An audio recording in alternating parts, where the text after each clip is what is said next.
Hey everybody, welcome back to the Anyway Whatever podcast. I'm your host, Mike Fisher, and today's guest is singer and classically trained metal vocalist, Nicole Carson. Me and Nicole have a bunch of friends in common, but we never really had met before. It seems to be a common theme on this show because I don't ever get out and do anything anymore because I'm a professional artist, and that's pretty much all I do is work. I'm not complaining. I love what I do, but it is what it is.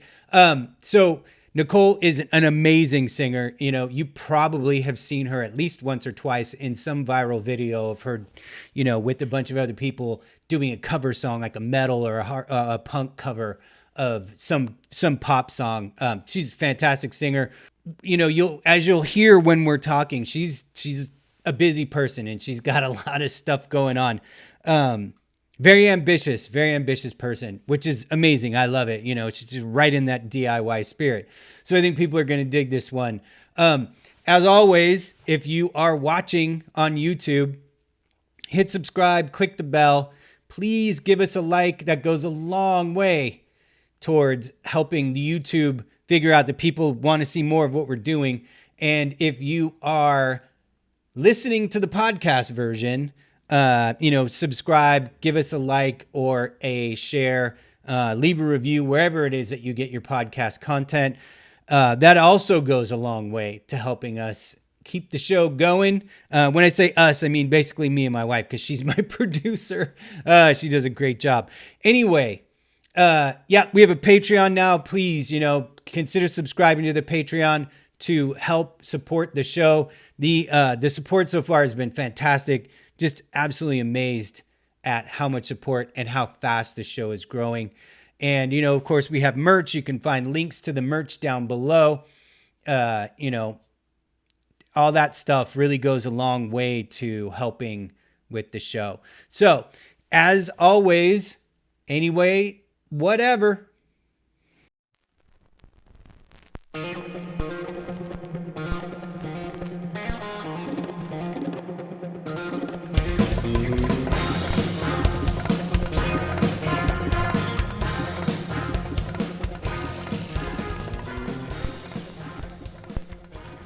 Hey everybody, welcome back to the Anyway Whatever podcast. I'm your host, Mike Fisher, and today's guest is Nicole Carson. Nicole does all sorts of different things, but primarily I know her from the music scene. Actually, it's weird that we know a ton of people from different aspects of both of our lives that overlap. It's insane. Yeah. Hi, Nicole. How are you? Hello. I'm great. How are you? I know, it's so crazy. Good. It's like you got some music and then you got the hockey, and it's like they're so different, but they're always like, I don't know, like they're small worlds, but they're big, it's like you always know the same people. So yeah, totally. Yeah. It's like amazing that we have never met each other until you came on. I know, show. It's kind of weird, right? Like, cause my best friend, my teen is one of my best friends, and her and her boyfriend, and it's just. Yep. And then we know Dan Haggerty, and we know Alex Windsor, who was on the show, and who is like all these people that we know together. I know. Yeah. It's just crazy. I mean, I love it. I love connecting and like networking with new people. Yeah. For sure. So I'm really happy to be here. It's super fun. So yeah, I'm glad to have you. I know that, you kind of stay busy with stuff. You're like one of those people who's always got projects coming out, which is fantastic. I love it. I love it. You've been on the radar a lot lately from during the pandemic, because you do a lot of the pandemic cover videos where you play with other musicians and you cover other people's stuff. And I always love those. It's always very interesting and clever. I saw the one you did of Eye of the Tiger. And then I saw the Heaven on Earth, Belinda Carlisle one. And those are fantastic. I love that. I love that is a thing that has become something thanks to the pandemic, Yeah. I mean, what else are you going to do? Like, besides, I've been writing my own music too, which is really cool with my new band. Right. But then, yeah, we did like a Blink cover too. I did one with another gritty bass girl, Jules. I saw that one too. We did All the Small Things, and I collabed with this guy from France this year, wow. And we did a Nickelback song, and I know people give Nickelback shit. Okay. I have some thoughts about Nickelback that I'll share, but go ahead. I was like, I don't know about this, because when I pick a song, it's like I need to make sure that it's a song like I I want to sing, but brand is like, that's a thing. Sure. So it's like, is this going to make me look really bad? But it was cool. And like, it's cool to network with other people from other countries. And I don't know, it's just been a weird year. So for that, collabing and yeah, Nickelback's one of those weird bands where like they're definitely not a band that I have ever liked. Like they're that type of music where it's like every song you could lay on top of another one of their songs and it's almost identical. But one of the things that I always did appreciate is that when their first record deals with Roadrunner Records, yep. When Roadrunner was still putting out metal bands and stuff. And so it was like when they were selling millions and millions of albums, it was just financing other records that I liked. So I was like, okay, keep it up, Nickelback. Right. If Nickelback's doing well, the other bands I love are going to do really well. Yes, exactly. It's like, oh, you're going to pay the way for more records that I want to listen to. So go for it. It was kind of the same way with, what was that band? Goo Goo Dolls. When they were on Metal Blade Records, it was like they had, like, even at the time when they were signed, they were still way more like pop rock than they were a punk band. And it was like they started selling millions and millions of albums. And I was like, okay, awesome, man. Like, I'm going to get more, I'm going to get more records from Bolt Thrower now. Thank you very much. I know. It's just crazy now. You think about that. You're like, they weren't metal, it's like, the thing that is insane about that was like the whole lawsuit where they had to like sue Metal Blade because they signed when they were like kids and they had nothing really going on. So they signed a bad deal and they couldn't get out of it once they were like mega stars. And there was like a whole lawsuit and it was like, dude, like a whole thing. Get a lawyer, kids. Get a lawyer. Before you sign any contracts. Totally. It's like, I'm doing that. I'm going through all that stuff right now with this like new project I have. Like, my buddy. What's the name of the new project?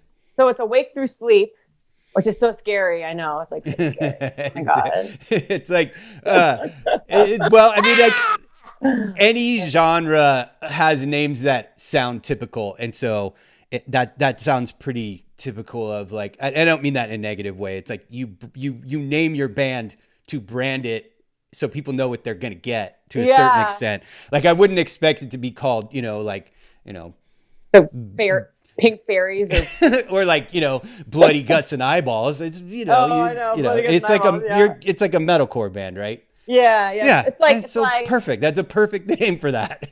I think it's like so my bandmate's really into Between the Buried and Me. Oh yeah, that's a good one. And like we're kind of inspired by like that band, a lot of old school like Avenged, Kill Switch, Engage type of sound. Like it's very I'm a huge fan of Kill Switch. I think you're gonna like this music then because it's trashy, progressive, melodic.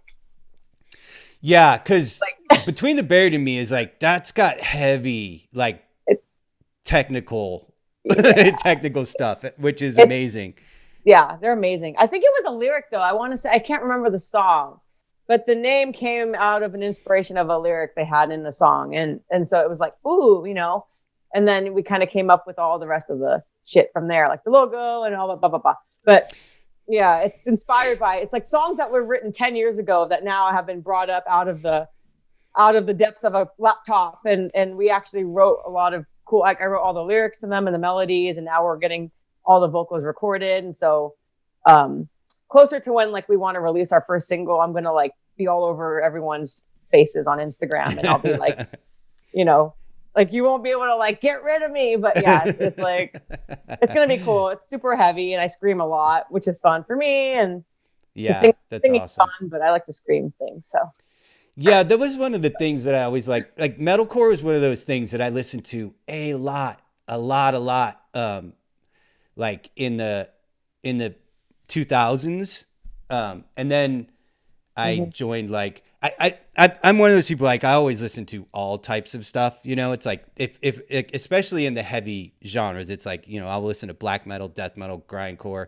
And then at the time there was a lot of metalcore bands, and I appreciated that there was a little bit more musicality to it. There was harmonies and it between the guitars and the vocals and stuff. And so bands like Kill Switch and you know, those bands. I always listen to that stuff. And then I joined like a crust punk band, and then like that was all I listened to for like 5 years, and then I've been slowly kind of getting back to listening to more metalcore.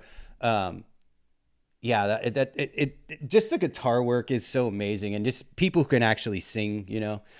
Speaking of, which is totally random, I just like totally flashed, and I can't remember the name of the band, but the Howard from Killswitch has a new band. Oh yeah. And it's the guitar player from the guitar player from another band. But my wife worked with that guitar player's girlfriend on a project, and so that's how awesome. I found out about them. And I was like, God damn, that Howard Jones can sing his ass off. Something about fire or torches or the lights. Like the torch? Something like that. Lighting, isn't that what it is? Like the torch? Something like know. That. Yeah, man, that dude can sing, man. Yeah, he has a great... I like singers like that, or like very melodic, but can also like really like scream or do a lot of grit. And so that's kind of what, like, because I'm opera trained. So I was singing like nothing but opera when I was growing up, and like classical music. And then I got into more like punk rock and, you know, classic metal and metalcore and power metal. And I love symphonic metal and speed metal and all blah, blah, blah. Yeah, of course. I also like other things but metal, but I love metal, man. And punk. I mean, I love punk rock too. I have a lot of friends in punk world, so it's it's funny. I always think it's funny when people are like when punks are like, man, I don't really like metal, or when metal dudes are like, man, I don't really like punk rock. I'm like, it is there's so much the same thing to me, kind of culture, not culturally. What am I? Inspiration wise, they come from the same place, and I think it was also why I got into like rap and hip hop when it first came out in the 80s, because it was the same vibe to me. It was like, it's like, you know, Metallica and Minor Threat and Run DMC occupy the same space inside of me. You know what I mean? Even though they sound totally different, they feed my soul in the same way. And so, like that's where I'm totally at with music. Like, I don't believe in guilty pleasures in music or in anything. I think people should like whatever they like and not be embarrassed by it. I think it's silly that people are like that about things. Like, you should just, if you like something, just, it's a pleasure. It's not a guilty pleasure. I mean, I agree with you. Yeah. Because I think one thing always inspires something else. Agreed. Absolutely. I mean, I grew up listening to pop music too. It's like I used to run around my house singing like Britney Spears, like Mickey Mouse Club shit, you know? And that's when my parents were like, oh, she has a good voice, kind of, you know, maybe we should do something with that, you know? It's like, but I would also listen to choir because I was in the choir. And then my dad was like a Roy Orbison Beach Boy guy and like AC/DC. And then I don't know. So it's like, that's a lot of good influences for a young singer to have. You know? Yeah. I don't know. I liked it all. And then I had a punk band. I did that because we were, you know, punk band, right? Back in the high school days. And it was like, that was fun, you know? But I was like, oh yeah, I want to play. Blink was like my my punk inspiration back in like when I was in middle school, elementary school. But so I'm 33, so I don't know what that means really. That some time ago. But I like picked up a guitar and it was like, I wanted to learn how to play Damn It. And so I like took guitar lessons, and that's the first song I learned was Damn It. And then I was like on this binge of like Sum 41s, because that was like when I would go to shows, it was like the Papa Roaches, Atari, Sum 41s, Yellow Card, Good Charlotte's, you know, NFG, Seosin, Thursday. Like that was kind of like the scene of that day. And I still love those bands now, you know, Silverstein, Hawthorne Heights, and like. I never got huge into the like emo screamo bands, but. This last summer at Psycho Las Vegas, the music festival, me and my wife go to that. And for a long time, it was like primarily stoner metal bands. And then they started branching out. And this last summer, which will be next summer, hopefully, Thursday, there's like a bunch of those bands like Thursday and like Boy Sets Fire and there was like a bunch of those bands on the bill, and I was like, oh shit. Like I always really liked Thursday of all that type of stuff. And then I just had a guest on, Mike Henneberg, who's an author, who's like total emo dude. and through him, there was the band.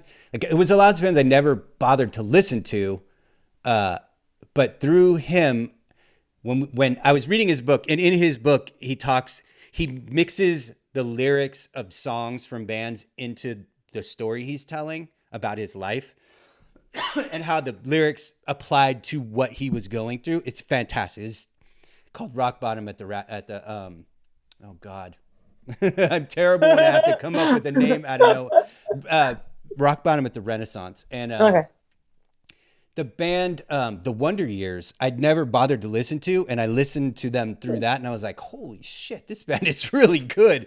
It reminded me of like that I really liked, like Jets to Brazil and all that. Like, there was some bands in there that I forgot I liked, but I love all that. That's awesome. Oh, yeah. It's cool. you were talking a little bit about growing up, and another thing that we figured out when we were getting warmed up and chatting is that we're from the same city. Place. But like, okay. When people say, "Oh, you're from the Bay Area," right? And then it's like, I always say San Jose. You got to narrow it down. Nobody knows where Los Gatos is. Like, what's Los Gatos? I do. You know, you're like from San Jose. I'm like, oh, I'm from San Jose, you know, and that's why I have a Sharks pillow on my couch, you know, and like grew up in that whole sports scene up there, and like, yeah, San Jose, man, Los Gatos, the Cats. Yeah, I went to high school in Campbell, so you know, and then one of my first jobs was in Los Gatos, like Los Gatos Campbell border. That's so I had funny. a bunch of friends who lived and were from Los Gatos. So yeah, I'm super familiar. I'm super familiar with the LG. The LG. Yeah. Yeah. I mean, I went to high school in Mountain View. Mm-hmm. Well, I did went you go to a private school? Yeah, I went to St. Francis up in Mountain View. So it's like, but the first 2 years I went to Lee High School, which is in San Jose, and I went there, and then because I was playing volleyball at a pretty high level, and so St. Francis was like the mecca of volleyball schools at the time. You know, like national champs, state champs, blah blah blah.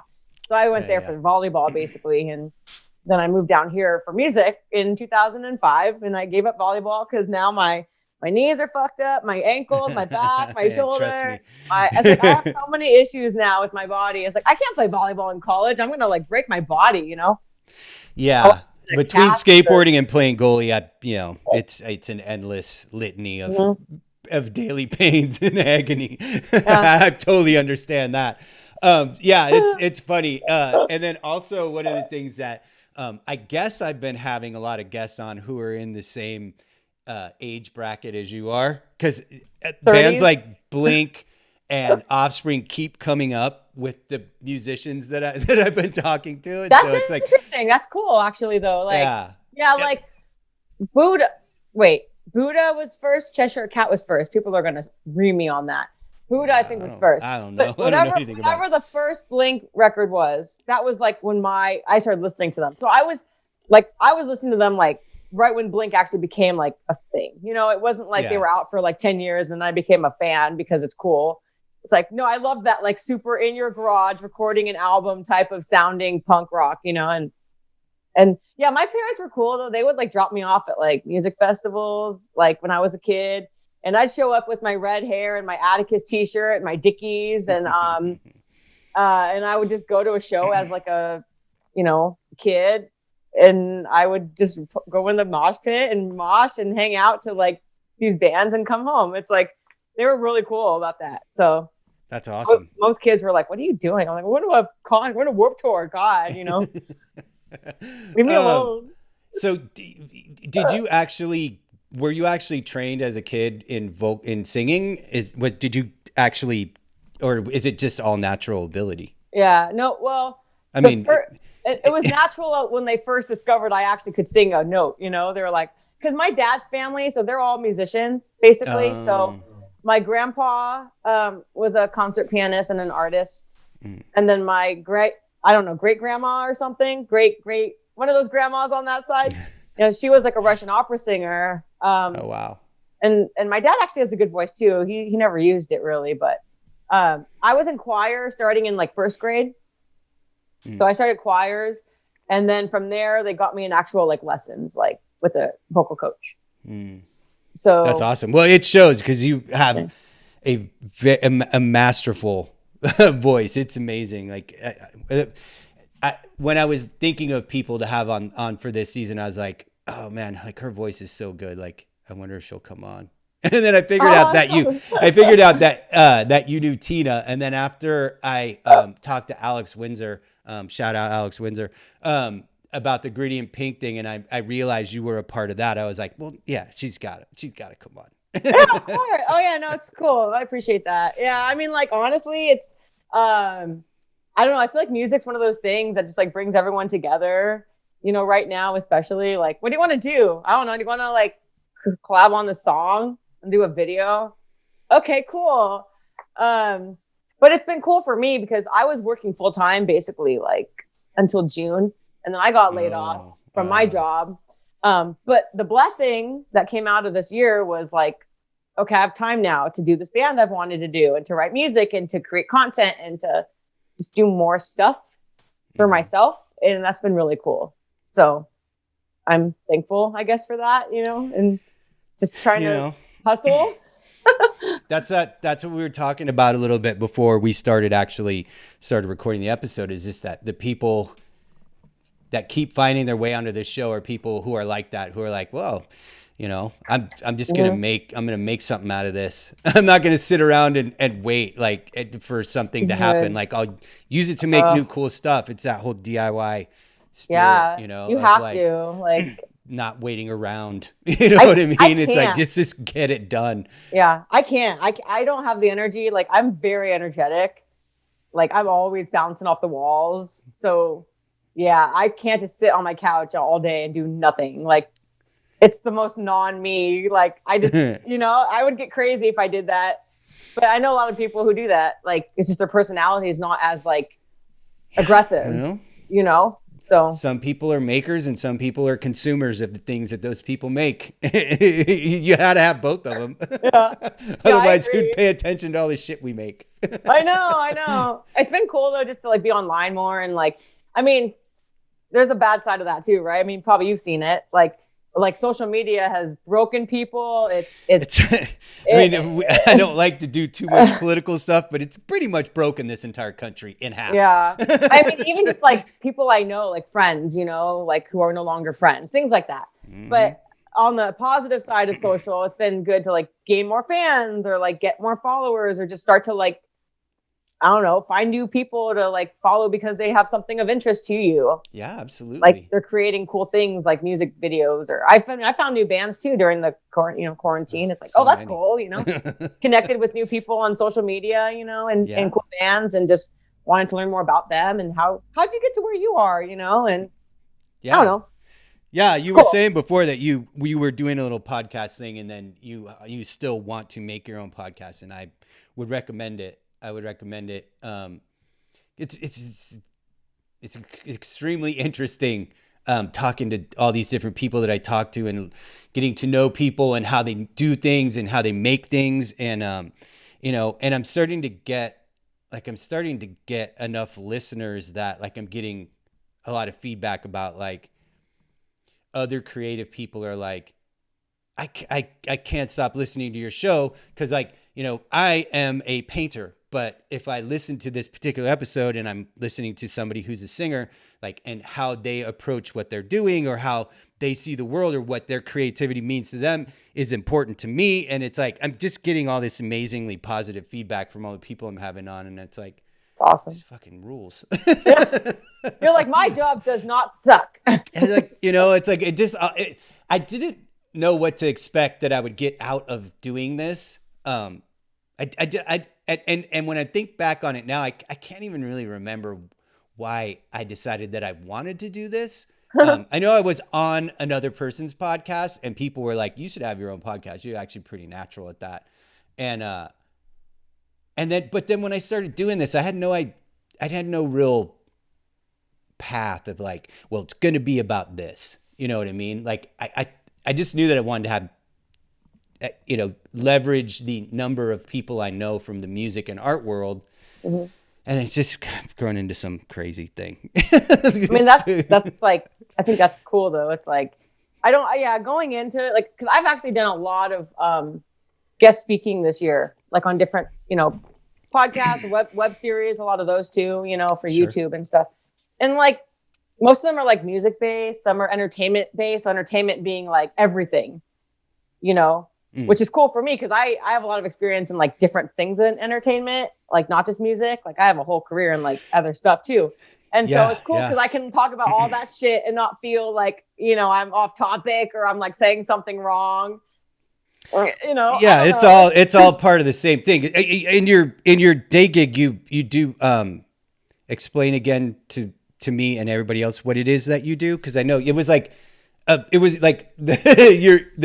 things that you listen to was like, oh my god, that's like a wide range of production skills. Yeah, like I was like event producing, but I also work for TV, so I work for live broadcast like production and Fox Sports, and I did stuff with like Pac-12 Network, so I stage manage and do stuff that. But I've been working like in venues too, so I opened Bank of California Stadium with the team there. Like I worked there, did events. Then I was at NBC doing events, and I was working freelancing in TV, like managing talent and stuff. So yeah, it's kind of just like over the past like 10 years probably now, event producing, event managing, operational like type of jobs, and then a lot of broadcasting, production jobs, like live TV type of jobs, working with talent relations, you know, doing that, and music always there too, but like doing these other things too because they're fun, and like I don't know.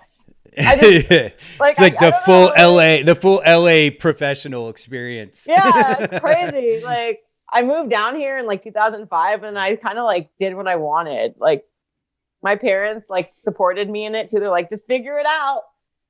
Just figure it out. You know, like I want to go to this school now. Okay, go do that and figure it out. Okay, now I want to go do this school, and I want to go sing metals, you know, like vocals at MI.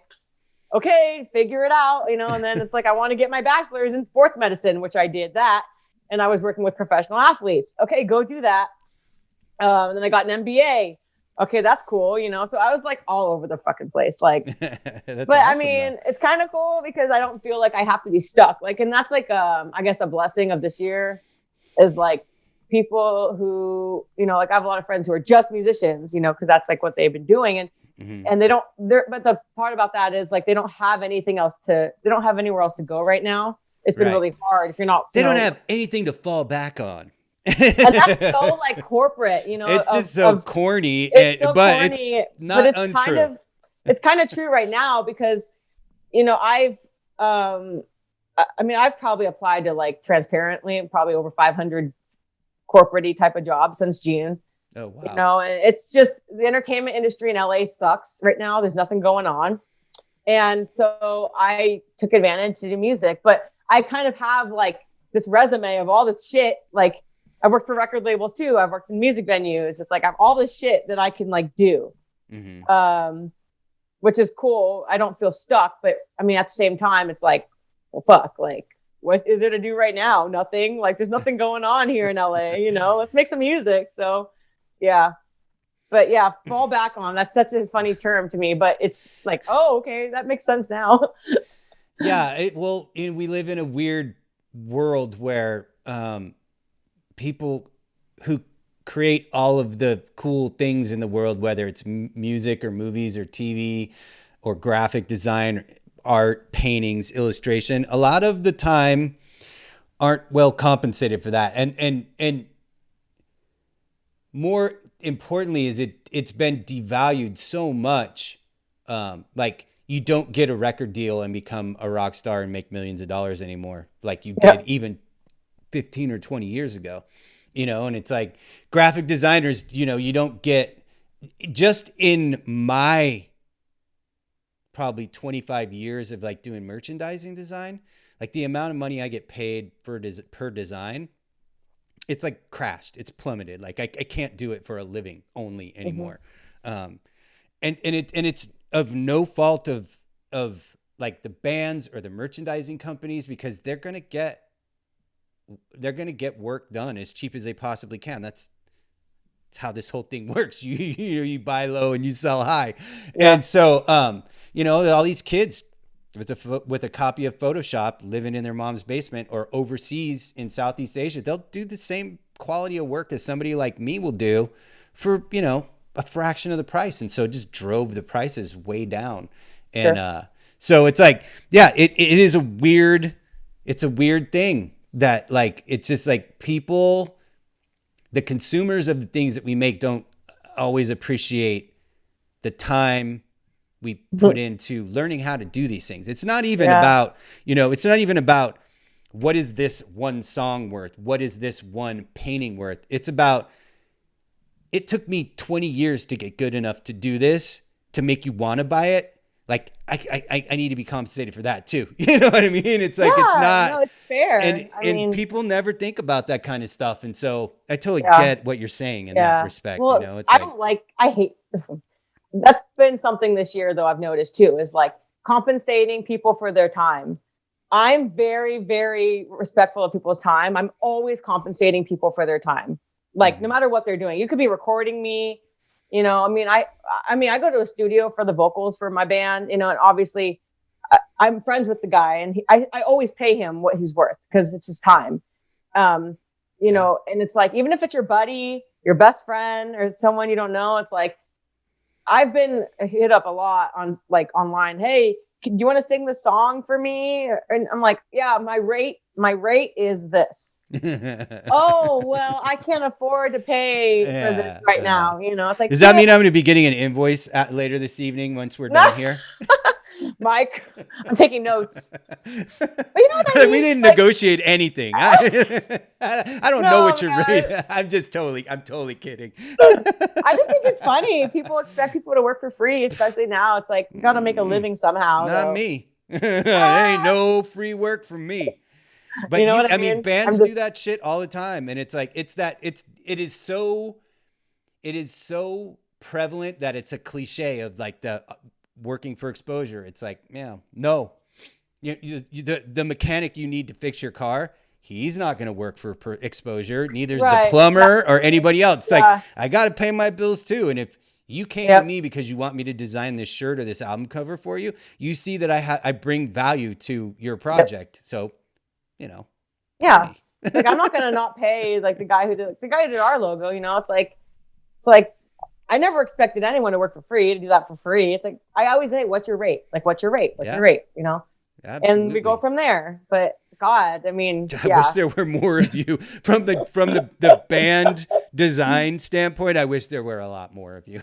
I just think it's like, I don't know, like, I don't want to use the word common sense, but it's this industry standard, industry practice. Like, I mean, I used to pay to play shows when I was like trying to get good at, I wanted to take videos on a real stage. I'm going to pay to play at that venue down there, Yeah. But now, now I just feel like, you know enough promoters, or enough bookers or talent agents, and you have relationships now to where it's like, hey, I want to be on the bill with that band, or you make friends with people in bands that come through your city, and then you can open for them, and then there's a whole thing now. But pay to play is like a whole nother thing. I'm like, oh God, it's like, no.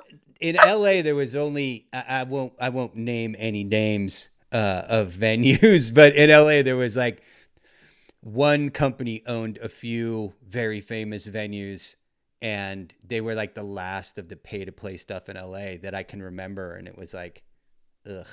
Yeah. It's like, I grew up having to do that in my original band in the 80s, like my first band. And it is like, it was never at punk venues. It was always when because I was in a crossover band. So we could play with thrash bands, or we could play with punk bands and kind of get away with it either way. And it was like always at metal. When we were playing with other metal bands, it was always a pay to play. Like punk bands, like any punk venue I ever was involved with in the 80s, that was never a thing. Mm-hmm. Yeah. And more than anything, it was, hey, you got to come here and work. You need to work one event doing security or, whatever it is, clean up, whatever, in order for us to book you. And I'm like, of course. That's kind of cool. I wish places did that now. I mean, I would do that. Yeah. And I'm speaking specifically in that respect to 924 Gilman, which is like one of the most famous punk clubs in the United States ever. But it's like the West Coast CBGBs. That's awesome. Yeah. Man, and like now with all the venues closing down, or like, certain venues are closing, and Saint Rock in Hermosa, that place used to have a lot of punk shows down there. Have you been down there? No, I've lived in LA for 25 years, and I've worked or lived in every single part of LA except for the South Bay, and I just have never really been down there or done. Nothing takes me down there very often. If I've ever been down there, it's like, to play a hockey game at some like Toyota Center or something, Yeah, like it's just I just don't have a lot of business down that way. But like I was in Santa Monica. I worked in Santa Monica for like 10 years, so I know that whole area. The West I know Side. the Valley. I know the West Side. I lived in the West Side when I first moved here. I had an art studio in Hollywood, lived in Echo Park. I've been at every single part of Los Angeles County except for, south of the airport. Right, yeah. Yeah, I lived in Redondo for a few years, but like there's a good punk scene down there.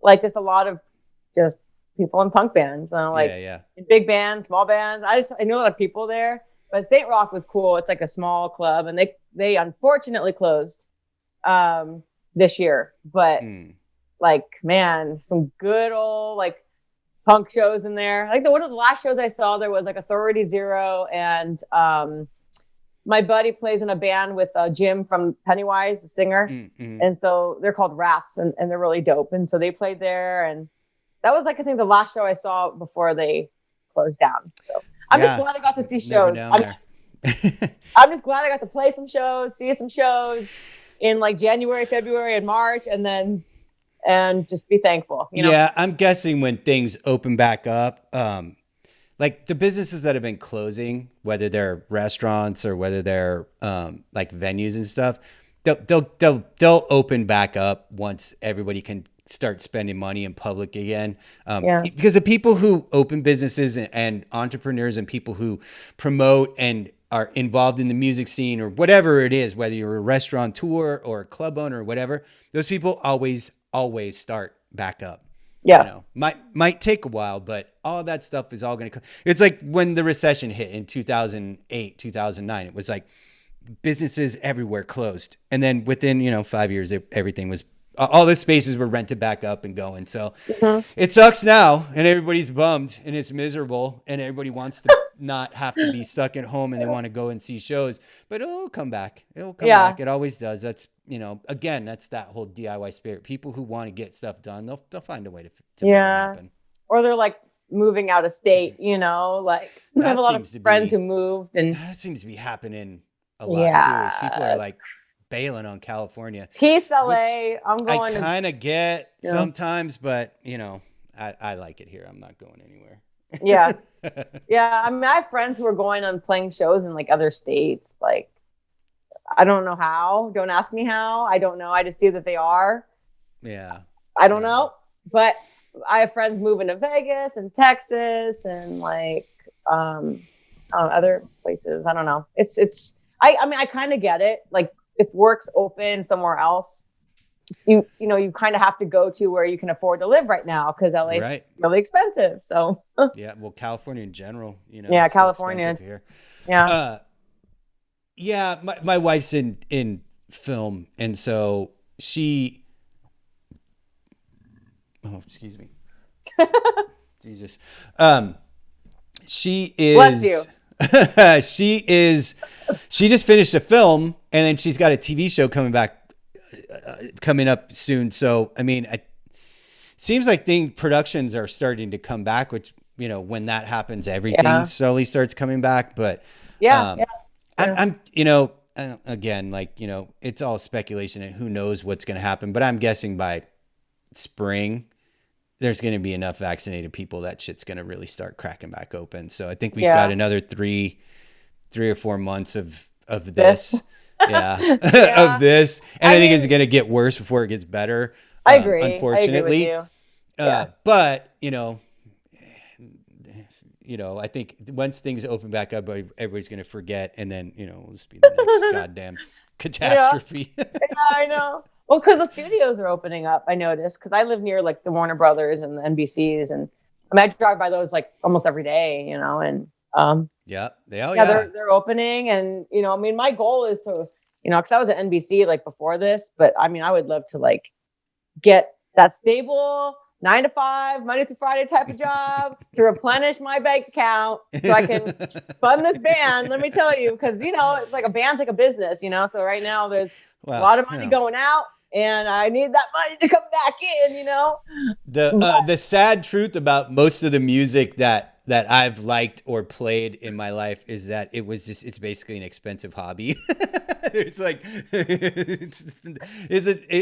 music industry is so weird with the way it's, you know, people just aren't compensated in the way that they ever were before. So you know, I totally understand where you're coming from, but you know, best of luck with all that. I figure you know, I'm like one of those like all in people, you know, so it's like, if I'm going to just go for it, like I gotta just go for it and make this a business. And I'm with the right people, luckily, to do that. And I mean, you know, we just want to take it as far as we can. Like, yeah, I know a lot of people in the business, you know, and the goal is down the road to get, you know, tour and get on, you know, good shows and just play the music that we love and write and release the music, and whatever happens with it. It is what it is, but as long as we try, you know, and I wanted to utilize my resources and just see what we can do with it, you know, so. Yeah, you're in a position where aside from your obvious, you know, ability and skill as a singer, you know, you're a good networker and you are a professional person. So you're able to put things together in that way that is, you know, more likely. Because a lot of people, it's like a lot of like artists don't know how to do business, and a lot of bands are put together because it's just a bunch of people who have a like mind and they want to do something fun, and it's there's not a lot of. But if you approach it the way you are, I think you have, you know, as good a shot at success as anybody's going to. You have to, you know, like I mean, because I studied music business too, you know, and having I have a master's in business too, so it's like I better know a little bit about like. what I'm doing. I hope I do, you know? And so, I mean, I'm definitely like the business savvy one in the band too. So it helps that like, I know who to call. I know how to get the resources of, you know, trademarking and copywriting and agreements. And that's all shit that like, people are like, oh, that sounds scary, you know? Well, this is something serious, right? Like we want to like do a lot with this band. And so you got to establish, it's like the foundation of what you're building. You know, you can't just like, there's like laws in place that you have to kind of like do these things first too, before you can release content and figure out royalties and splitting and you know, that's all stuff too. And yeah, that's why bands get, you know, I mean, I consult with a lot of bands too, who don't know that stuff. Yeah. Well, and you've been on the management side of things and stuff. So you have a full understanding of the entire process like of a band's pyramid of bands, you know, being able to actually be a successful business, you know, that is, I mean, it's invaluable. There's just not a lot of bands that are lucky enough to have somebody in the band that has that experience, you know? Right. I know, like no pressure, you know, it's like, like, oh man, no, it's fun though. I mean, I like it. I don't know if some people don't like it. I love it. I like the business. I like singing, but I like business too. And it's fun. I don't know. I like social media. I like meeting people and creating content and posting things and using dumb hashtags to like, you know, get engagement, you know, I like that stuff. It's fun, you know? Yeah. It's like, I mean, social media now is, if you're trying to start something like a podcast or a band or anything, social media is like, it's almost a full-time part of that job. Yeah. It's crazy. And it's like it's a lot. There's a like a kind of financial, inspirational life coach type of dude whose name is Gary Vaynerchuk.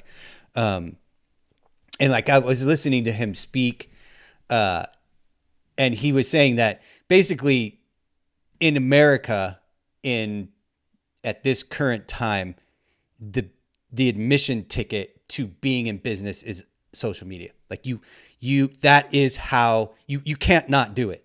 Like you have to have successful strategy for your social media. There's no other way to grow any business anymore. It's not even about how good the thing you have is. It's like, you know, because that's it's crazy. My wife attacked the social media, like learning how to grow this show on social media, and like, you know, because like, you know, at the beginning of the pandemic, she wasn't working. There was no film or TV production. She says like, okay, so she's kind of like my producer, and she is also like social media stuff, and so she kills it. You know, she really focused on Instagram. We need to start, you know, kind of branching out more. I kind of hate Twitter. I have always hated Twitter, so I was kind of like avoiding it. But then I realized that it's actually for podcasts. It's actually a better platform for you, reaching people. And I'm like, shit. All right, so now we have to get busy on Twitter. But you know, it's crazy. It's like a good portion of my day is spent dealing with that, you know. And then I actually make the show. I can do all the editing. I record everything. I have to set up all my cameras and my lights, and I have to know how all this shit works. Before I started this, I'd never filmed anything, you know. I never recorded my voice myself. Like I was in bands, and then I went into a studio and they put me in front of a microphone and did my thing, and I went home. I didn't know how to do. I had to teach myself how to do all this shit. Oh my God, that's so funny. I love that. I say the same thing to people. I'm like, dude, I don't know. Like when you're gonna laugh at me. So I was trying to record something the other day for a vocal student that I coach, because I'm a vocal coach too, and I can't believe I'm saying this. I was trying to figure out how to use freaking GarageBand, okay?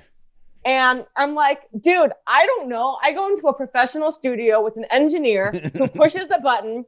I sing in the microphone. I know it sounded like shit. I redo it. And then I go home and drink my tea with my honey in it. Like, I don't fucking know how to record someone on GarageBand. And my friend like was laughing at me. She's like, you're not kidding. You're not serious, are you? I'm like, I'm serious. I don't. Someone has to teach me how to do this. It's the easiest. I know it's the easiest, like little, you know, jaw, but I don't know. So I got laughed at for that. You but, can't know how to do everything. You know what I mean? Like, I know. And especially, you know, if there's somebody whose whole job it is to be good at that, then let them do their job. It just made me feel so stupid too, because I was like, maybe I should just like sit down for a few hours and just really learn this, you know? But again, if I don't go in the professional studio, my bandmate he's an engineer, and he has a setup, and he records me and pushes the button, and I don't do it, you know? I don't know.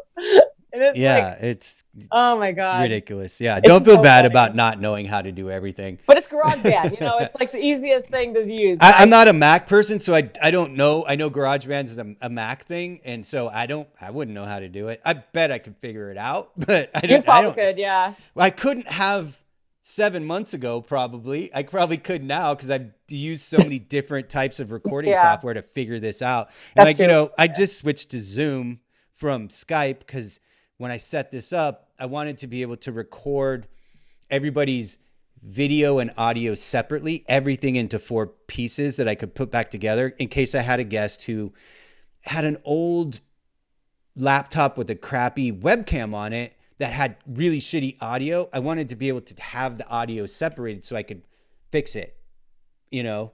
And Zoom didn't do that 6 months ago. It was like, it would give you one file with the host and the guest. And it was like, that's not going to work. And so I had to use Skype and this other piece of software. And that software was so unreliable. Wow. That I had to like re-record episodes. And I was like, you know, and I was like figuring all of this out, you know, like just trying to figure out how to do all this stuff.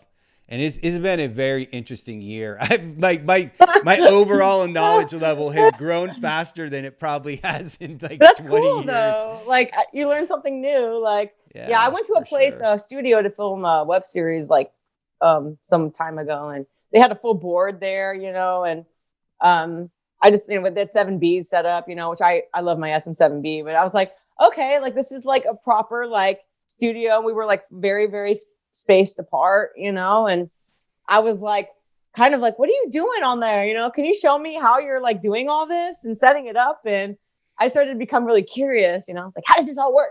Because I don't know, you know, but I know that you can buy like podcasting setups now with like mics. So like you can, you know, and I think that's kind of cool because now the companies are like, they're staying relevant with like what people are doing and what the future of like what podcasting will be, I think is going to grow. So, yeah. There's a podcast that I listen to and a guy who, he has a podcast called Can I Make a Hit podcast. And he's a professional journalist, and with his job, he's over in England, and with his job, shout out Rick. And, with his job, he's not allowed to really make any money doing a podcast. So he decided he just wanted to figure out if all the people who are trying to sell you on how to make a successful podcast, if any of that stuff actually works. And he's just an incredibly interesting show, and he's a really smart and really cool guy.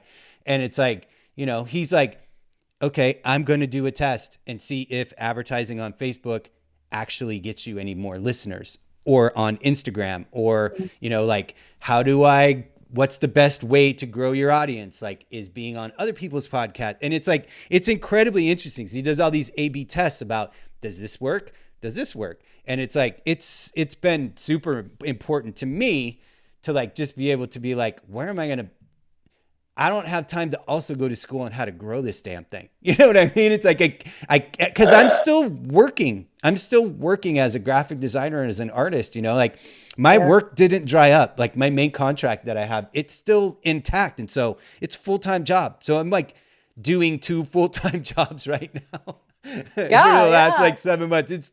It's been, but I'm like you, like I gotta constantly be doing something. Mm-hmm. And anybody who knows my family knows that I get that from my father. he's like pushing 80, and like he's still on the roof of houses, like fixing air conditioning units and shit. I love that. That's awesome. Yeah. I don't care what you're doing. You got to create. Just like create. Like, I mean, once I wasn't doing events anymore, and I was like, you know, like kind of going crazy. Anyone who's like produced events and managed them, like from both a creative side, but also like an operational side. I mean, you're freaking working like, I mean, you know, the weirdest schedules, you know, and that was kind of just, I was used to it, I guess, like concert load-ins, and you'd have to like maybe sleep in your office one night, you know, cause you're only getting a couple hours of sleep. And, you know, I don't know. It was just a weird schedule. So then for that all to be gone, it was like, you know, like, what am I doing now? Oh, I can do music now. I have time to do this new band now. Let's do that. You know, let's go record 10 songs and make an album. Okay, that's cool. Let's do that, you know? Yeah. It with your event planning stuff, for some reason, when you were just saying that, it just, you're involved in the Gritty and Pink thing that Alex Windsor's involved with. Did you help with any of any of that, getting any of that stuff set up? So you know what? Not before, was it? So the first time I met all those girls was only this year, actually. It was back in like January or February. I can't remember. I think it was January. And I sang at one of the events. And then, Shira, who's the founder of all that, mm-hmm. She and I actually throughout this year through COVID became really close. And, you know, the time I do have, I was trying to help her with, you know, some of the business business stuff of Gritty. So now I do more with Gritty, like post like March, basically. Yeah. I've been doing a lot of stuff with her just to help as much as I can. Try to like get, I don't know, with my knowledge of like artist relations and business. Sure. And invaluable to an organization like that. Yeah. For people who aren't aware, who haven't heard the episode with guitar player Alex Windsor that I had, Gritty and Pink is an organization here in Los Angeles that it's like an all women's music showcase where like they basically book a bunch of female bands, and then there's like a big jam session, and it's all like super meant to expand the exposure to female artists in Los Angeles. And so Shira, who is from the band Shira Girl, was kind of the one who started it. And yeah, it's really cool. It's like a really cool thing. And when Alex was telling me about that, I didn't really know anything about it other than what I had researched when I was getting ready to have her on the show. And it's like, that's super cool, man. I love stuff like that. And anybody who's listened to that episode knows that I like 110% support of all that stuff. Yeah. Check. I mean, there's a virtual tour that, you know, they did, and I was able to like co-host one of those. That was really fun, and help book a couple of the artists on the tour. So that was really cool. And then it's going to honestly become like a brand. I mean, it's music, but they also want to make it more than just music. You know, it's like females in general for entertainment. And what if you need to hire a female photographer or a producer or an engineer, and you want the female, you know, females only kind of a thing, right? It's like that place you can go and find who you want, you know, and we want to make it like worldwide. So it's like, it's rad. Shira's awesome. Like I told her $1 million a minute. We came up with this thing. It's like $1 million a minute. It's just like, you got to dream big, you know? So yeah, she's awesome. Like we're very similar. Her and I were very like workaholic-y type of like high energy, like, you know, all over the place. So it's been fun to like get to know her better. And yeah, I want to have her on here at some point for sure. She seems like she'd be a fantastic guest. Yeah. She's awesome. Like super self-made person. You know, she like made her band herself. Like she wasn't one of those people who wasn't going to take no for an answer. She's like, I'll kick the door down. You can't shut it on me. Yeah. It's like, I'm just going to like show up at Warped Tour with a van and just do it. Yeah. I love that. Okay. Like that's fucking cool. You know? Yeah. I love that stuff, man. I love people who won't be held back by other people's approval or permission. You know, anybody who listens to this show knows that is a huge part of what this show is about, is like, you know, just get it done. Figure out what it is you want to do, and don't let anybody stop you from doing it. Find a way. Seriously. You know, as long as it's not like robbing a bank. Or, maybe don't do that right now, you know, like, you know, but positive things. I mean, if you want to do it, I don't know. I've always been like, I've kind of been like that one kid, like that's always just done what she's wanted to do and not really like, I mean, now I'm older, right? So I think before I do things, you know, you got to think about, there's things to think about.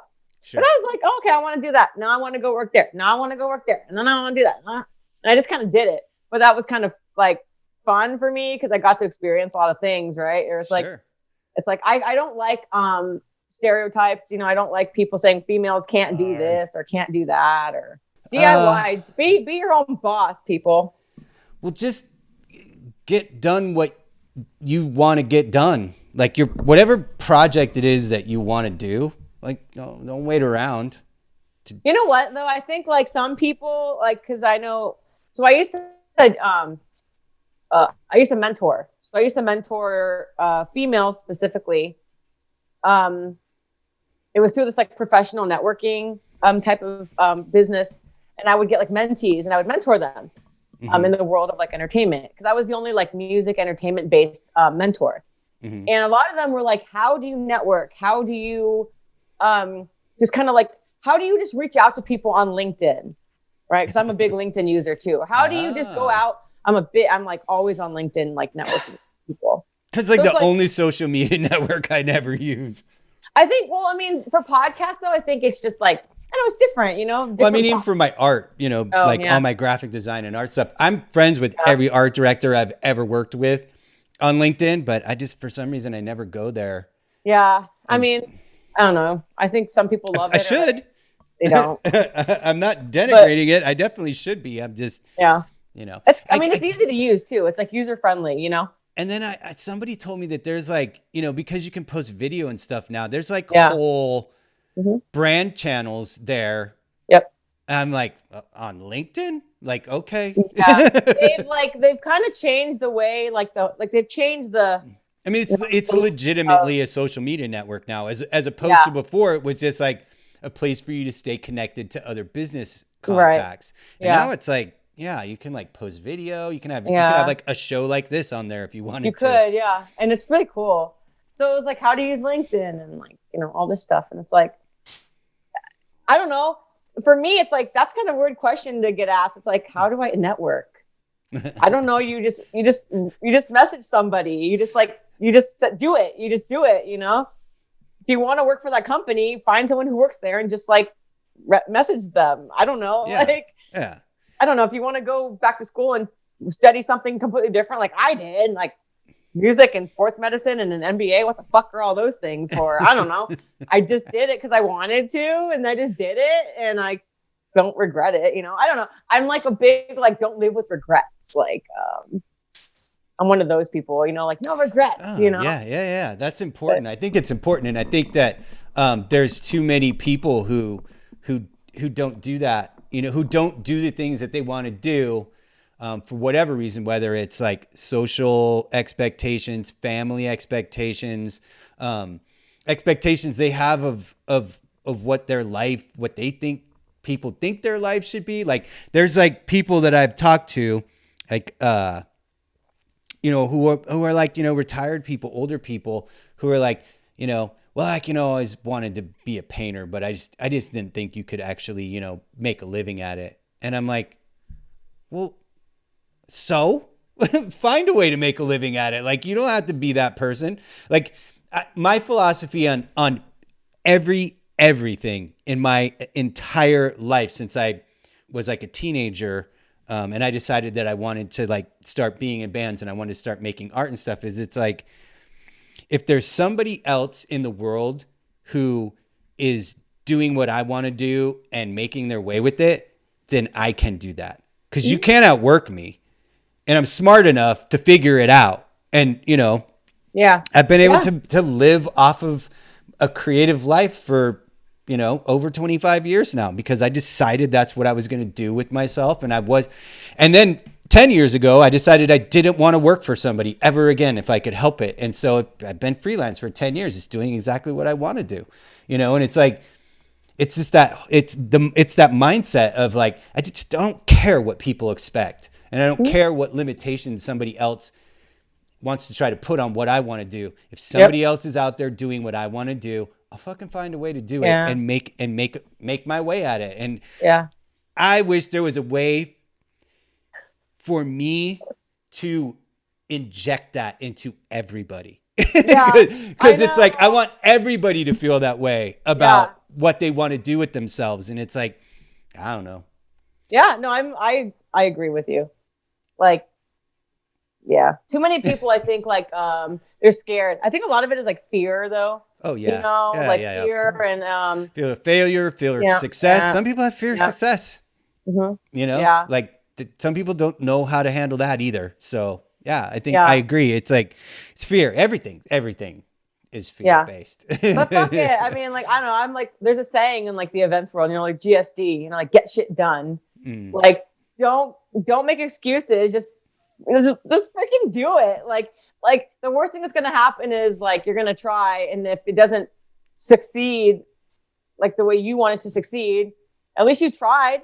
Like, I'm all about just trying. You have to try, you know? Yeah. You're going to learn something out of it. You know, it's like, you know, it's the cliche of, you know, you learn way more by failing than you do by constantly winning, you know? And it's like, it's like with my goalie mask business, like, you know, I you know, custom paint goalie masks.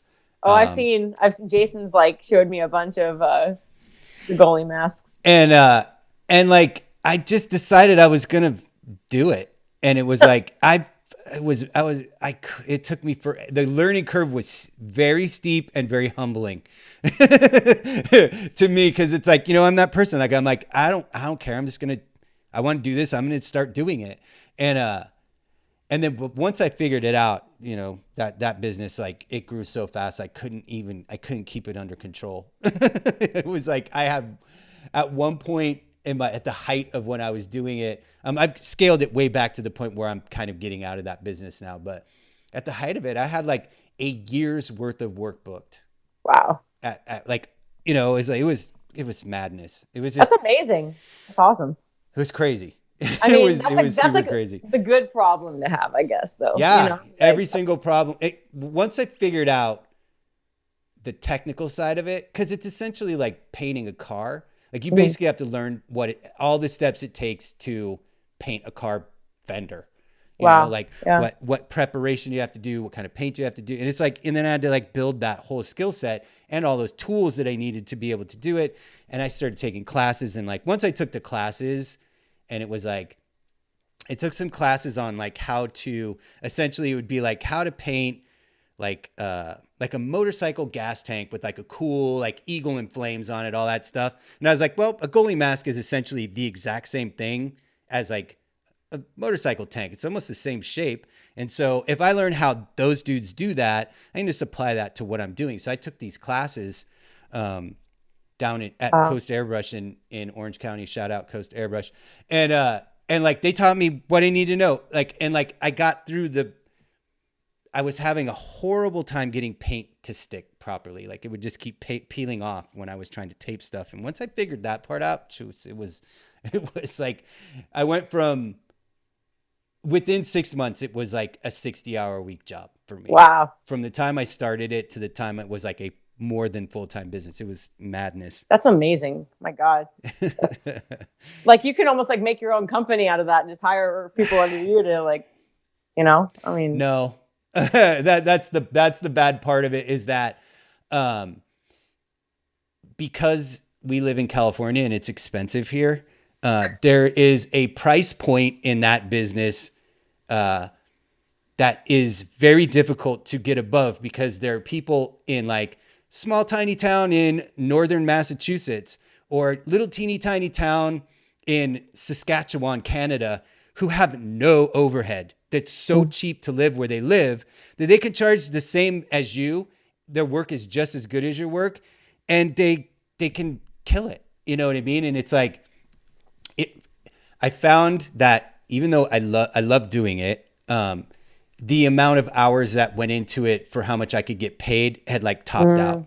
You know what I mean? And it's like, it's not like I could just double my prices. Like I got so many people, other artists were like, well, just double your prices. I'm like, there's an industry and I don't get to set the rules for the industry. And so it's like, anytime I did do that, the work just went away, you know? And it's like, once you have a goalie mask in the NHL, then you can double your rates. But until then, you got to charge what everybody else charges, you know? Man. Dude, that's, and I just never quite got there. I got every other league in the world except for the NHL. Really? Yeah. Oh, yeah, there's some dope goalie masks in the NHL. Yeah. There's like 5 guys that do. Oh, really? Yeah. And one guy does like 80%.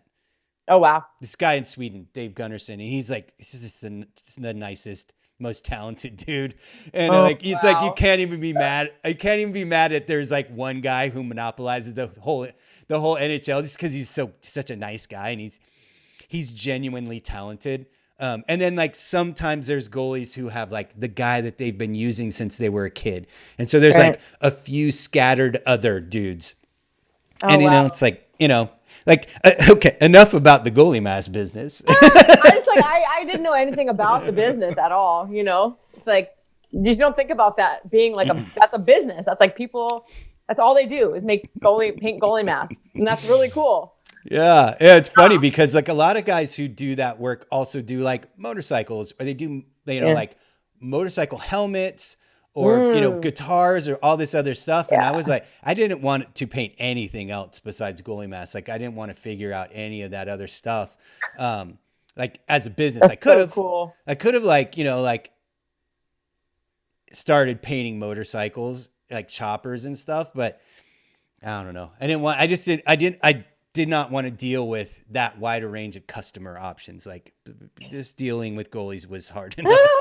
Dealing with hockey players, like that's enough for me. Yeah, it was fun though. I got so many amazing friends out of doing that work, and you know, so I don't regret it at all. But I'm kind of like I'm working on one right now that is, I think there's only one more in the schedule, and then I don't have any. I keep getting asked to do them, and I keep turning them down because I'm trying to get through this and do something else with my time. But the one I'm painting right now, as it pertains to things like gritty and pink and, you know, female empowerment, is for a professional woman goalie who plays in the women's professional league Nice. for the Toronto team. And this is like, I think this is her first season with the team. And she was in I wish I knew exactly the difference between all those. The women's leagues keep folding and then coming back. And she played for, there was a team in China for the women's professional league that was the one previous to this, and she played goalie for the Red Dragons. And so I painted her mask for that, and then she came back for her new mask for the Toronto team, and so I'm finishing that up now, and it's like I'm super stoked to be able to do something like that's like a groundbreaking thing, you know, like women's professional hockey is like, they're trying to make that a real thing. And I, anything I can do to help, you know, that's awesome. You know, oh, that's so cool. I can't wait to see it. You have to like post it. Yeah. It's coming out pretty good. It's like one of those things where it's like, I don't want to paint goalie masks anymore, but when I do paint one, it comes out really good. And I'm like, shit, you're good at this, dude. Like, what are you doing? And I'm not trying to brag or whatever. I did get good at it. And it can be like your side hustle when you feel the thing you do when you feel like it, you know, it's like, I wish it worked that way, but all the paint I use is all chemical based. And so like, it can't just sit around on the shelf. And so it's like, I would have to constantly stock paint that isn't going to last, you know? So I don't know, man. you know, but well, like, you know, the problems that we have right now. Oh. I know. I got so many requests as soon as lockdown happened. Like every goalie in the world was like, well, I can't play for 6 months, so I can't use my mask. So now's the time to send it. And I was like, I'm not really painting masks anymore. And they're like, dude, what are you talking about? Yeah. But you're like, but check out my podcast. Totally. I'm going to trade something I do for a living for something that costs me a bunch of money to make. Like, and it's like making music, you know, it's like that shit's costing money to like record. Oh yeah. It's like, for sure. Like makes your eyes want to roll back in your head. Like, but you love it. Cause if I come out of this year with anything, it's going to be a freaking album and I'm going to be proud of that shit. And that's going to be awesome. Yeah. I'm looking forward to hearing, I want you to send me anything you can for that band. Cause I'm like excited to hear it now for sure. Yeah. Yeah. No, I'm going to, we have like total, we have 10 songs. Half of them are done vocally. Like basically pressure's on me right now to like get shit done, you know? And then my bandmate, we're kind of like self-producing it and mixing it. So that's what he does. So he's mixing everything and, you know, God bless him, you know, like that's a lot of work, you know, Good. But yeah, it's saving a lot of money too, like having us do it ourselves. And so, once like we get that like done and it's like, ooh, polished and pretty and mastered and ooh, you better believe it's going out to like everyone. I mean, this is going to be like big, you know? But well, if you need merch designs, let me know. I've done work for every one of those big metalcore bands. So I know the style very well. Yeah. No, like, I mean, that's all stuff we need down the road, you know? For sure. So, it's cool. It's definitely like, it's fun because people are like, you scream like that? That's like a lot of the reaction I get because they know me as like the singer girl, you know? Sure. Yeah. And it's like, you can scream. I'm like, yeah. You didn't know that? Where have you been? Living under a rock, you know? Well, it's one of those things that when my last band, like, you know, crusty grind, you know, D-beat band, it was just literally all screaming. And people are like, you know, how hard is it to do that? And it's like, you try to do that an hour a night, every night for 6 weeks and still be able to talk, you know? Yeah, it's good like luck with that, right? Go into the recording studio and do that all day for a week and still be able to go in the next day and do it again. Like it is its own skill. The screaming thing like is radically underappreciated in the music world. People to be able to do it and not, idea. you know, blow your voice out immediately. It's like, you could do it for about 30 seconds and then you're fucked. And I think it's like knowing your limit, you know, like for me, like if I'm doing like recording sessions, I don't normally book back-to-backs because I know I want a day of like vocal rest. And I use a lot of products too, like Vocalies, like they're awesome. Like shout out to their product. That shit saves me. Lozenges and honey and spray and stuff. But yeah, it's all about like warming up too. And like, it's funny because I'm a vocal coach too. And then half the stuff that I do, like with my students, I'm like, I really should do that myself, right? Because you don't like think about it. So now I like take my own like lessons before like a 5-hour session, and it's like, even if I'm belting, if I'm singing really high or I'm using a lot of grit, like raspiness, I'm not just screaming. Like, I mean, at the end of like a 5 or 6 hour session, I'm like basically like, okay, I'm done right now. Like, don't talk to me. I'm going to be texting you now for the next few days. I can't talk on the phone. Like, right. It's just about knowing how to like take care of yourself, But yeah, for sure. I mean, it's your instrument, It's like, like going to the vocal doctor, I get chiropractor done a lot, but he also does a lot to like open up my vocal cords and my sinuses, and that shit's kind of crazy too. Like, I don't know, I have weird remedies. People are like, that's weird. It's like, every singer I've ever met has the stuff that they like. We was just talking to a couple people online about that. And it was like, the standards, the warm tea with honey, or like warm salt water, or like a bar of chocolate, or whatever it is that you got at your disposal at the moment to like, get you through wherever you're ready. at, Yeah, like nasal rinses are the grossest thing ever, but I do them, like the sinus rinses, Like the neti pot thing? Yeah, it's like a neti pot, but it's not that. It's like a similar thing though. Yeah, it's gross though, Yeah, hell yeah, it's gross. But you know what? Like I suffer from allergies like crazy, and in the springtime, like I'll use that neti pot, just wash it out. Wash all that shit out of there. Yeah, just get it out. And like I do steams and like all that shit, gargling like warm water in the studio. It's like, wait, I gotta gargle, it's like, okay, now I'm ready. It's like, I don't know, it's weird.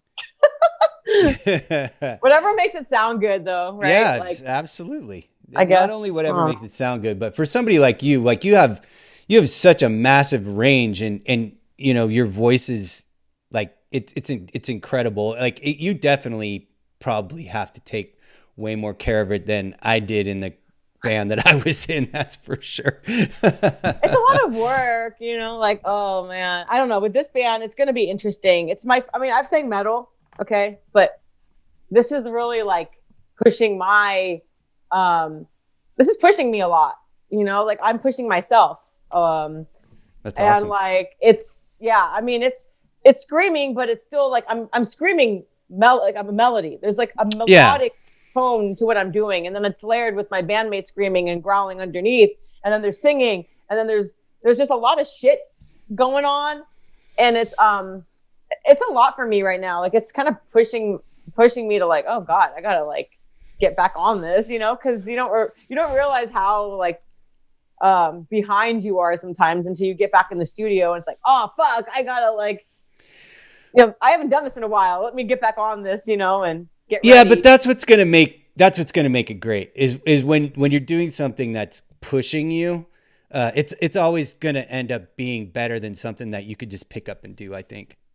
Especially in the creative fields, like it's easy to figure out what you're good at and keep doing that because you can kill it every single time.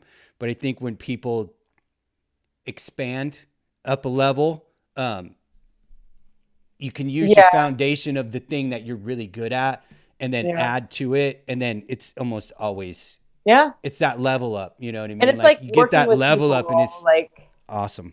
I can't wait to hear this. Now I'm all worked up about it. I think you're going to like it. It's definitely like for the, like I said, like, you like thrash metal, but you also like that. You like the melody to it, vocal melody, and the guitars are pretty like crazy. We have some amazing keyboard, like synth work strings. Oh God. It's like, oh no, it's cool. And I'm excited to share it. I think people are going to really like it. And as long as you have a band that pushes you, or an engineer that, dude, it took me 5 hours to like sing 3 choruses one night because I just couldn't get it the way like I knew I could. Like, I wrote the hardest melody for myself. I wrote the hardest. It's like in the top of my break of my belt, and it's gritty. And I'm like, why did I do this? And it kind of jumps around a lot and it's wordy. I'm like, I just did this to myself and I couldn't fucking nail it. finally we nailed it, and it was like, oh, you know, like this light went off in my head, you know, or it's like, oh yeah, like I finally can do it, you know, and it's like I feel kind of good about myself now. Thanks, you know, it's like I know how to sing now. Okay, good, because like I always tell people too, being a studio musician and a live performer, completely different. Oh yeah, completely different. And I was like basically a live performer up until now, and it's like I've done my share of studio time, but you forget how hard it is to like get in the studio and nail the same energy that you feel like on stage in a studio. Oh yeah, like, that is like that's hard. You know, nobody can understand that except for somebody who is a vocalist in a band. Like even guitar players can't quite grasp that same thing as like being a singer or a vocalist in a band. That like I pretty much always hated every single part of being in a band except for playing live. Like I only put up with all the other shit of being in a band for like the 35 minutes, you know, a couple times a month that I would get to be in the band. Although, you know, that's a little bit of a joke because I was fortunate enough to be in a band with like 4 of my best friends. And so I got to like, you know, I get to go on tour and like have fun. Yeah. You know, it's a lot of not fun being on tour, but when you're doing with like your 4 best friends, it's like you can like fight for a day and then like by the time you get off the stage, it's all gone and you can just drink beer. Cause that was like our band was essentially put together to be, the only aspiration we ever had was like, we didn't really care if you gave us any money as long as you gave us beer. And we did pretty good. We did well in that regard, but oh my God, I love it. But yeah, that band's still going, DIS, and they just put out a new record with their new singer. Well, he's not their new singer. He's, you know, the guy who replaced me fucking 10 years ago, but he's way better than I ever was. He's a way better addition to that band. Is 100 times better than they were when I was the singer for it. But they're still going. They're killing it. Like, you know, that's cool.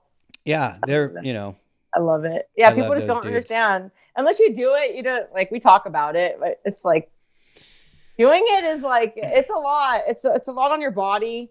My body standing in a recording booth and like trying, like when you're standing there in this booth, because like, you know, we're in like punk and metal bands and like the entirety of our job live is to be a spectacle of sorts. You know what I mean? And you have to like, and it puts you in that zone to project what you need to project. You know what I mean? And then when you get put into a recording booth with a microphone and it's quiet and you're there by yourself and like trying to get yourself hyped to the point of being able to express what you need to express for the style of music that we do. It's a fucking chore, man. It is really hard to get yourself pissed off or hyped up or whatever it is when there's nothing around to help you with that. I mean, like, you got to find your ways. So I actually record vocals like in an open space now. I don't go into a booth anymore. And I'm giving, that's because I need more freedom. I move a lot. I'm like, I don't know if you watch videos of me on like I posted a video recently with the whiskey. I was like performing a song. I'm just like kind of wild. Like I move a lot and I'm like always doing something. That's your job in a metal band. And it's like to go into a studio and I'm like, okay, I can't hold the mic because you're using a condenser mic. You can't hold it. Or if I'm using my 7B, I hold it. But I'm like, I need to be able to move and like not smack my head into a pop filter.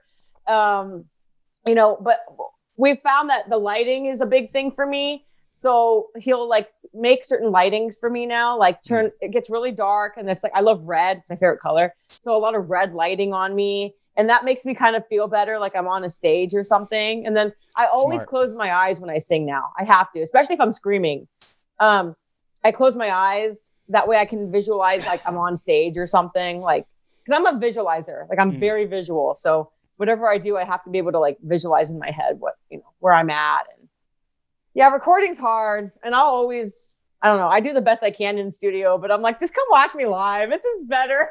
I don't know. I just, you know, when you're the singer, you're an entertainer, man. And and your job is to entertain people. And so it's like, that's what you wear.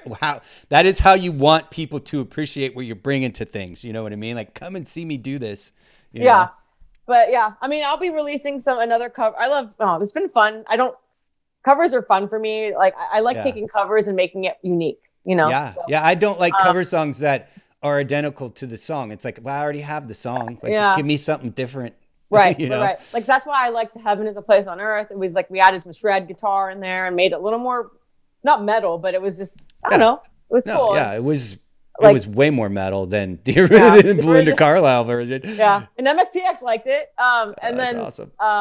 My friend and I are doing a Avenged Sevenfold cover coming up. We're doing a song I can't name yet, but that'll be fun because I get to scream a lot and stuff. And then, you know, with this, my band, it's all original. So I don't know.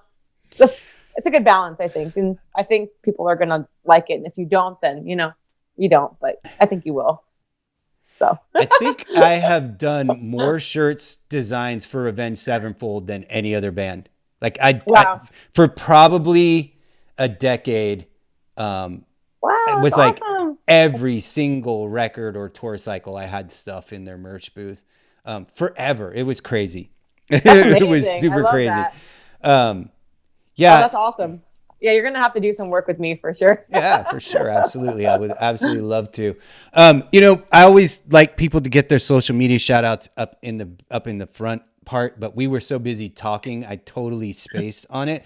So where can people find you on social media so they can check out your clips and listen to you sing and do your thing? Yeah, I have a website, so NicoleCarsonMusic.com. That's like my website. And then I'm like always on Instagram. I feel like that's like probably the most active place I'm on. That's so like where me and you are always interacting. It's like, anyway. That's my name. It's like Nicole Carson with an underscore. And follow me because you better believe like when my band shit comes out, it's going to be like all over that shit. But we do have an Instagram with my band. It's Awake Through Sleep. Just like that's the handle. There's nothing on there yet though, but like, yeah, like I said, it's going to blow up soon. So might as well follow them now because you don't want to miss out, you know? And then my link to my website's on there too. So, but I mean, those are like the main places I use. It's crazy too. Cause like Facebook, you know, remember like MySpace, like, when people were like on MySpace and stuff.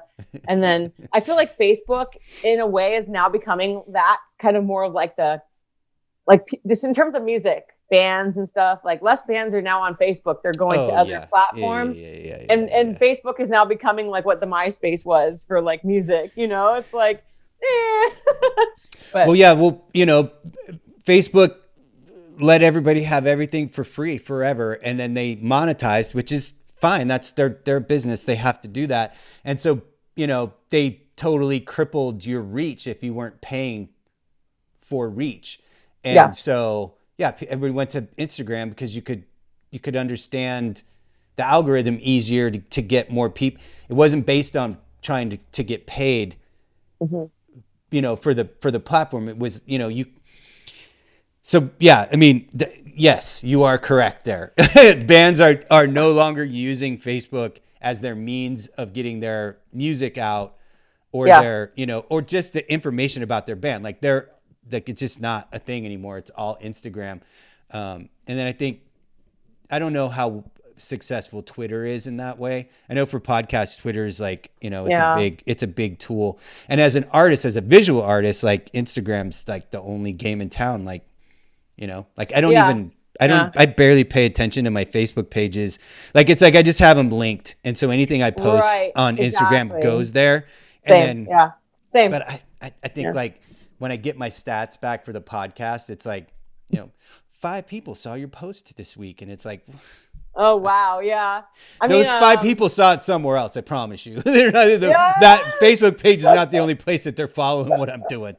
Yeah. Facebook's weird. I don't know. It's interesting. Like YouTube too. Like, I mean, doing, like, you know, bands put out lyric videos or just like a lot of bands, like we want to do this, have a song, but just have like huge for bands, a graphic behind it, whatever it is, and just have it like a moving graphic or something. And you have your song playing, and that's really important too. So YouTube, you can actually monetize on YouTube if you do it right. You can actually get paid a decent amount for your music, like better than you can probably make about anywhere else as an indie artist. Now, once you get monetized, and I think right now it's like 1,000 subscribers and 4,000 hours, then you're making money.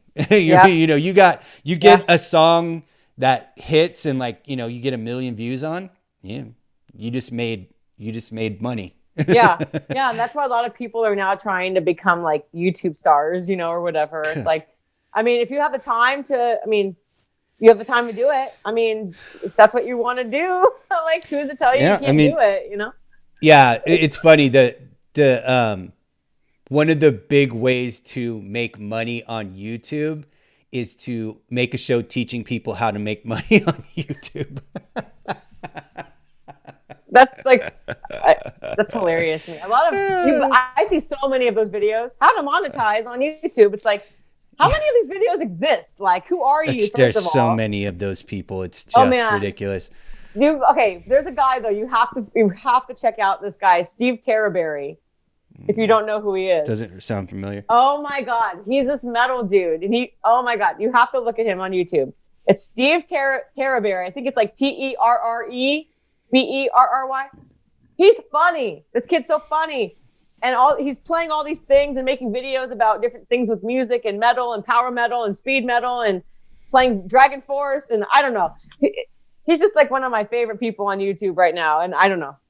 Check it out. You should watch him. He's pretty funny, but it's metal people, I just think he's funny, but yeah. But I'm going to go check him out for sure. I think I'm going to let you go, get back to your life, whatever it is you're doing. Yeah. My dog's been like, Metal Mia's on the floor, like, sleeping. She's probably like, what's happening? I love my dog, by the way. She's Metal Mia. She wears a collar with skulls and like little studs on it. That's awesome. Dogs are a common topic on this podcast. People are like, oh, it's my dog. But yeah, thank you so much for your time. I appreciate it. I know, it's from talking to you, you're like, you're always busy. So your time is, I am a firm believer that in this life as human beings, the only thing you can never get more of ever is time. And so anytime someone gives me some of their time, I truly do appreciate it. So thank you so much for coming on. And it was cool to meet you after all this time of having all these mutual friends. It was cool to get to know you. Yeah. And I'm sure when the world opens back up, we'll find ourselves hanging out. Oh, for sure. Yeah, we have to like go drink beer or something, Yeah, well, I'm always on board for that. For sure. No, it was awesome. Thanks for having me. And it's cool. Everyone should listen to this podcast. Do yourself a favor and take a listen. It's awesome. Thanks. I appreciate it.